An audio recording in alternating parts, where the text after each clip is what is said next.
संत ज्ञानेश्वर महाराज जीवनचरित्र यामधील 6व्या भागामध्ये आपण पाहणार आहोत. समाजाने बहिष्कार का टाकला, त्या काळातील समाजव्यवस्था आणि संन्यासाचे नियम. नमस्कार भक्त हो. ओम तत्सत मराठी या आपल्या आध्यात्मिक परिवारात आपले मनपूर्वक स्वागत आहे. मागील भागात आपण पाहिले की विठ्ठलपंत आणि रुक्मिणीबाई यांच्या पोटी निवृत्ती ज्ञानेश्वर, सोपानदेव आणि मुक्ताबाई या 4 दिव्य संतांचा जन्म झाला. पण त्यांच्या घरात आनंद असला तरी समाजाचा विरोध कमी झाला नव्हता. आज आपण एका महत्त्वाच्या प्रश्नाचे उत्तर शोधणार आहोत. समाजाने विठ्ठलपंत आणि त्यांच्या कुटुंबावर बहिष्कार का टाकला? हा निर्णय केवळ काही लोकांच्या रागातून झाला होता का, की त्यामागे त्या काळातील धार्मिक नियम, समाजव्यवस्था आणि परंपरा कारणीभूत होत्या? चला तर मग इतिहासाच्या त्या काळात जाऊया. 13व्या शतकातील महाराष्ट्र. आज आपण ज्या समाजात राहतो त्यापेक्षा 13व्या शतकातील समाज पूर्णपणे वेगळा होता. धर्मशास्त्राला अत्यंत महत्त्व होते. गावातील मोठे निर्णय ब्राह्मणांची सभा घेत असे. धार्मिक नियम मोडणे म्हणजे समाजाच्या व्यवस्थेलाच आव्हान देणे असे मानले जात असे. म्हणून प्रत्येक व्यक्तीने धर्मशास्त्रानुसार जीवन जगावे अशी अपेक्षा होती. सनातन धर्मात मानवी जीवनाचे 4 आश्रम सांगितले आहेत. ब्रह्मचारी आश्रम, शिक्षण आणि संस्कार. गृहस्थ आश्रम, विवाह, कुटुंब आणि समाजाची सेवा. तिसरा म्हणजे वानप्रस्थ आश्रम, संसारातील जबाबदाऱ्या हळूहळू कमी करून आध्यात्मिक जीवनाकडे वाटचाल. संन्यास आश्रम, सर्व सांसारिक बंधनाचा त्याग करून पूर्णपणे परमेश्वराला समर्पित जीवन. या 4 आश्रमांचा क्रम अत्यंत महत्त्वाचा मानला जात असे. संन्यास म्हणजे काय? अनेकांना वाटते की संन्यास म्हणजे फक्त भगवे वस्त्र धारण करणे, पण त्या काळातील संन्यास यापेक्षा कितीतरी गंभीर होता. संन्यासी व्यक्ती स्वतःचे घर, संपत्ती, कुटुंब, नाव आणि सर्व सांसारिक नाती सोडून देत असे. तो समाजासाठी नव्हे तर संपूर्ण जगासाठी आध्यात्मिक मार्गदर्शक मानला जात असे. म्हणूनच एकदा संन्यास घेतल्यानंतर पुन्हा गृहस्थाश्रमात परत येणे समाजाला मान्य नव्हते.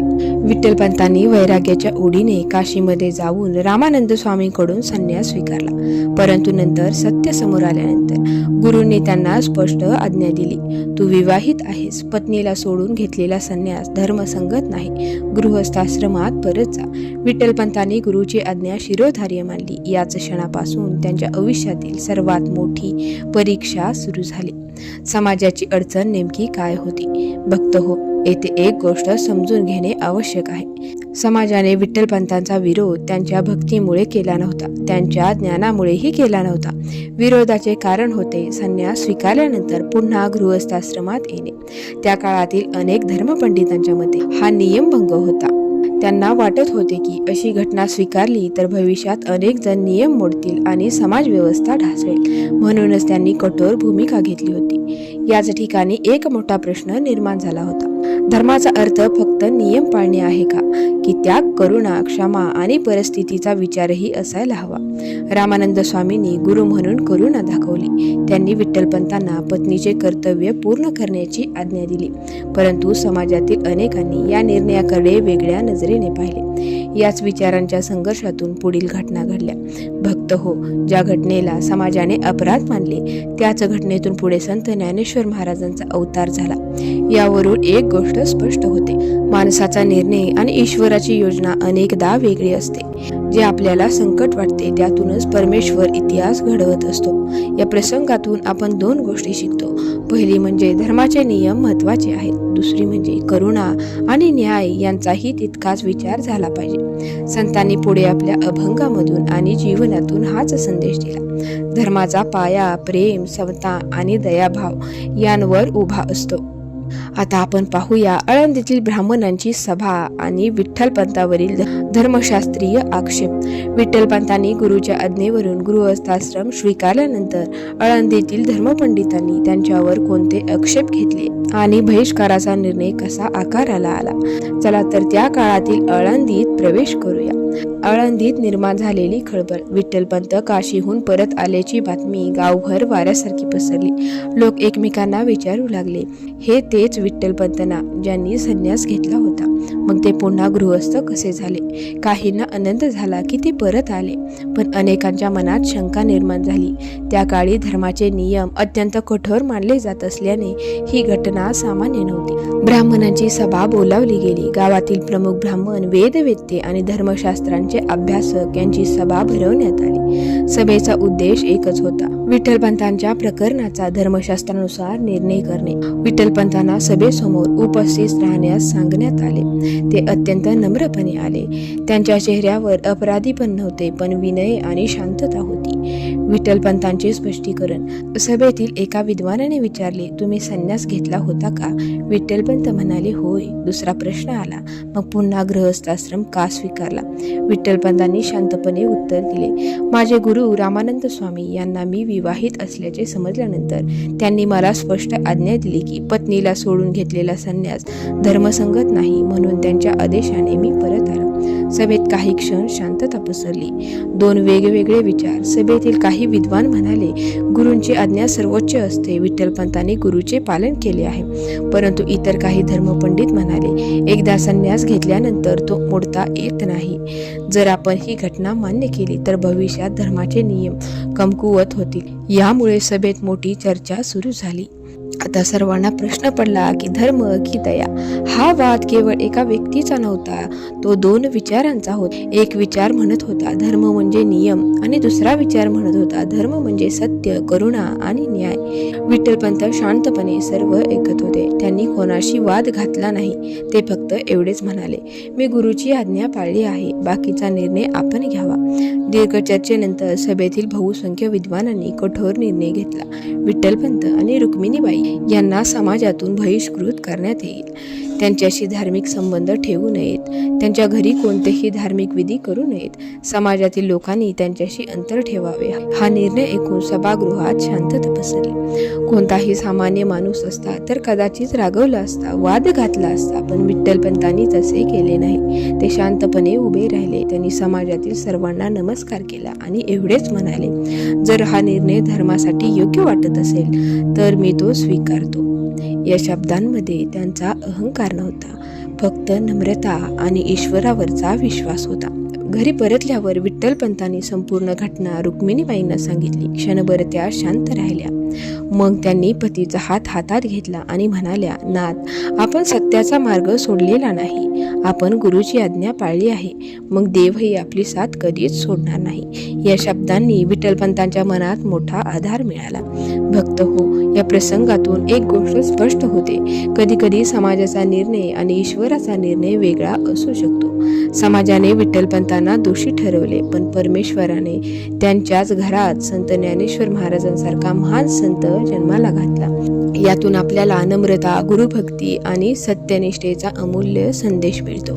आता बहिष्कारानंतर विठ्ठलपंतांच्या कुटुंबाचे संघर्षमय जीवन कसे होते आपण पाहूयात. बहिष्काराची सुरुवात झाली. ब्राह्मण सभेचा निर्णय झाल्यानंतर काही दिवसातच संपूर्ण आळंदीमध्ये त्यांची चर्चा सुरू झाली. लोक विठ्ठलपंतांच्या घरापासून दूर राहू लागले. अनेकांनी त्यांच्याशी बोलणे बंद केले. कोणालाही त्यांच्याशी संबंध ठेवण्याची भीती वाटू लागली, कारण समाजाच्या निर्णयाच्या विरोधात जाणे हे त्या काळी मोठे धाडस मानले जात असे. हळूहळू परिस्थिती इतकी कठीण झाली की विठ्ठलपंत आणि रुक्मिणीबाई यांना गावाच्या मुख्य वस्तीपासून दूर राहावे लागले. त्यांचे घर साधे होते, सुखसोयी नव्हत्या, पण त्या घरात रोज सकाळी वेदांचे पठण, नामस्मरण आणि विठ्ठलभक्ती सुरूच असे. विठ्ठलपंत म्हणत, लोकांनी आपल्याला दूर केले आहे, पण परमेश्वराने नाही. बहिष्काराचा सर्वात मोठा परिणाम त्यांच्या उपजीविकेवर झाला. कोणी धार्मिक विधींसाठी बोलवत नव्हते, दानधर्म मिळत नव्हते. अनेक दिवस अत्यंत साध्या अन्नावर भागवावे लागे. काही वेळा उपवास करूनही दिवस काढावे लागत. तरीही विठ्ठलपंताच्या मुखावर तक्रार नव्हती. ते म्हणत, भूक शरीराला लागते, आत्म्याला नाही. आत्म्याचे अन्न म्हणजे भगवंताचे नाम. या सर्व संकटांमध्ये रुक्मिणीबाई खंबीरपणे उभ्या राहिल्या. त्यांनी कधीही पतीला दोष दिला नाही. त्या म्हणत, नाथ, आपण गुरुची आज्ञा पाळली आहे. मग हे दुःखही ईश्वराच्या इच्छेनेच आले आहे. त्या घरातील प्रत्येक संकटाला हसत सामोऱ्या जात. त्यांच्या श्रद्धेमुळे संपूर्ण कुटुंबाला मान मानसिक बळ मिळत असे. चारही मुले हळूहळू मोठी होऊ लागली. निवृत्तीनाथ शांत आणि गंभीर होते. ज्ञानदेव अत्यंत जिज्ञासू होते. सोपानदेव सेवाभावी स्वभावाचे होते. मुक्ताबाई निरागस आणि करुणामय होत्या. पण या निष्पाप बालकांनाही समाजात अन्याय सहन करावा लागत होता. इतर मुले त्यांच्याशी खेळत नसत. काही जण त्यांना टोमणे मारत. हे पाहून आई वडिलांचे मन व्यथित होत असे. विठ्ठलपंत मुलांना म्हणत, कोणी तुमचा अपमान केला तरी राग धरू नका. ज्ञान, नम्रता आणि भक्ती हीच तुमची खरी संपत्ती आहे. रुक्मिणीबाई मुलांना रोज हरिनाम शिक त्या सांगत, द्वेषाला प्रेमाने उत्तर द्या. हेच संस्कार पुढे चारही संतांच्या जीवनात दिसून आले. जरी समाजाने त्यांना नाकारले तरी विठ्ठलपंत आणि रुक्मिणीबाई यांनी देवावरील विश्वास कधीच सोडला नव्हता. प्रत्येक संकटात ते म्हणत, जे काही घडते ते परमेश्वराच्या इच्छेनेच घडते. याच विश्वासाने त्यांनी अपमान, दारिद्र्य आणि एकाकीपण सहन केले. इतिहास घडत होता. भक्त हो, त्या काळी कोणालाही कल्पना नव्हती. ज्या लहान मुलांकडे समाज तुच्छतेने पाहत होता त्यांपैकी एक पुढे ज्ञानेश्वरी सारखा अमर ग्रंथ लिहिणार होता. दुसरा महान योगी होणार होता. तिसरा संत कवी होणार होता आणि चौथी संत मुक्ताबाई म्हणून संपूर्ण महाराष्ट्राला प्रेरणा देणारे होते.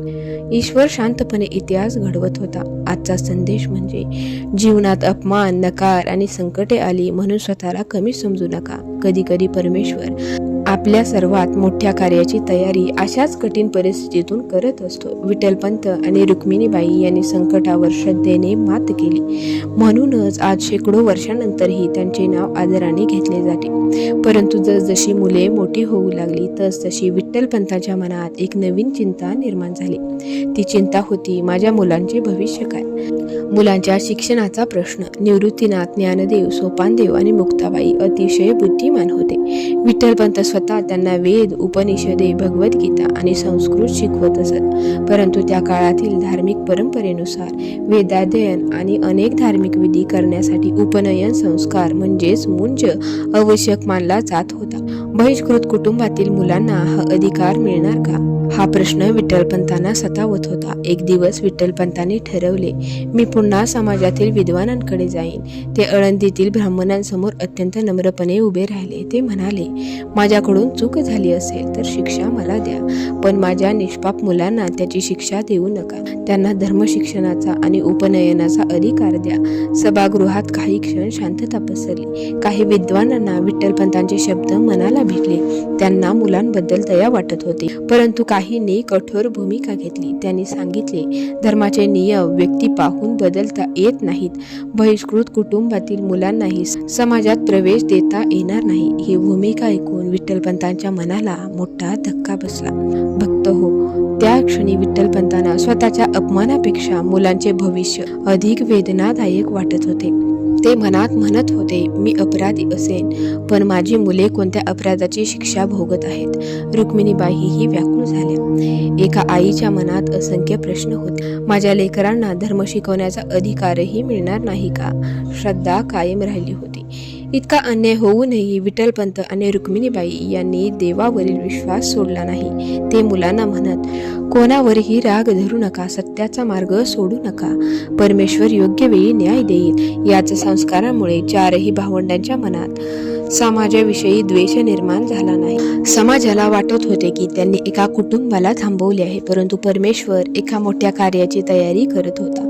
याच अन्यायामुळे पुढे चारही भावंडांना पैठणला जावे लागले आणि तेथे घडली एक अशी घटना जिने संपूर्ण महाराष्ट्राचा इतिहास बदलून टाकला. जीवनात कधी कधी आपल्या चुकांची शिक्षा आपल्या जवळच्या लोकांनाही भोगावी लागते. अशा वेळी निराश न होता सत्य, श्रद्धा आणि संयम सोडू नये. विठ्ठलपंतांनी कोणावर सूड उगवला नाही. त्यांनी फक्त परमेश्वरावर विश्वास ठेवला. याच विश्वासामुळे पुढे ज्ञानाचा सूर्य संपूर्ण महाराष्ट्रात उगवला. आता आपण पाहूयात विठ्ठलपंत आणि रुक्मिणीबाईंचा अंतिम त्याग, प्रयाग येथील देहत्याग. विठ्ठलपंतांनी आपल्या मुलांसाठी समाजाकडे दयेची याचना केली. त्यांनी विनवणी केली की शिक्षा मला द्या, पण माझ्या अपराध मुलांना धर्मापासून वंचित ठेवू नका. परंतु समाजाचा निर्णय बदलला नाही. याच निर्णयामुळे विठ्ठलपंत आणि रुक्मिणीबाई यांच्या जीवनात एक अत्यंत हृदयद्रावक प्रसंग उभा राहिला. रात्र झाली होती. चारही लहान मुले शांतपणे झोपली होती. विठ्ठलपंत आणि आणि रुक्मिणीबाई मात्र जागे होते. दोघांच्याही डोळ्यात अश्रू होते. विठ्ठलपंत हळू आवाजात म्हणाले, रुक्मिणी, माझ्या एका चुकीची शिक्षा आपल्या लेकरांना भोगावी लागत आहे. रुक्मिणीबाई म्हणाल्या, नाथ, मुलांचा काय दोष, त्यांना समाजात स्थान मिळावे एवढीच माझी इच्छा आहे. काही परंपरागत चरित्र कथनानुसार समाजातील काही धर्मपंडितांनी असे मत व्यक्त केले की विठ्ठलपंत आणि रुक्मिणीबाई यांनी देहत्याग केल्यास त्यांच्या मुलांच्या शुद्धीचा विचार केला जाऊ शकतो. हा निर्णय अत्यंत कठोर आणि वेदनादायक होता. विठ्ठलपंतांनी स्वतःसाठी नव्हे तर मुलांच्या भविष्यासाठी हा त्याग स्वीकारण्याचा निश्चय केला. दोघांनी श्री विठ्ठलाचे स्मरण केले. चारही मुलांना प्रेमाने आशीर्वाद दिला. त्यांच्या उज्ज्वल भविष्याची प्रार्थना केली आणि प्रयागाकडे प्रस्थान केले. प्रवासभर त्यांच्या ओठांवर हरिनाम होते. मनात एकच प्रार्थना होती, हे प्रभू, आमच्या त्यागाचे फळ आमच्या लेकरांना मिळू दे. प्रयागाच्या पवित्र त्रिवेणी संगमावर पोहोचल्यावर दोघांनी स्नान केले. हात जोडून प्रार्थना केली, हे गंगामाई, हे यमुने, हे अदृश्य सरस्वती, आमच्या जीवनातील चुका क्षमा कर. आमच्या मुलांवर कृपा कर. त्यांना धर्म, ज्ञान आणि भक्तीचा मार्ग दाखवा. दोघांनी एकमेकांकडे शांतपणे पाहिले. डोळ्यात दुःख होते, पण त्याहून मोठा होता मुलांवरील प्रेमाचा भाव. भगवंताचे नाम घेत पूर्ण श्रद्धेने, पूर्ण समर्पणाने विठ्ठलपंत आणि रुक्मिणीबाई यांनी प्रयाग येथे देहत्याग केला. हा प्रसंग केवळ एका दाम्पत्याचा अंत नव्हता, तो दोन महान आत्म्यांचा आपल्या संत संततीसाठी केलेला सर्वोच्च त्याग होता.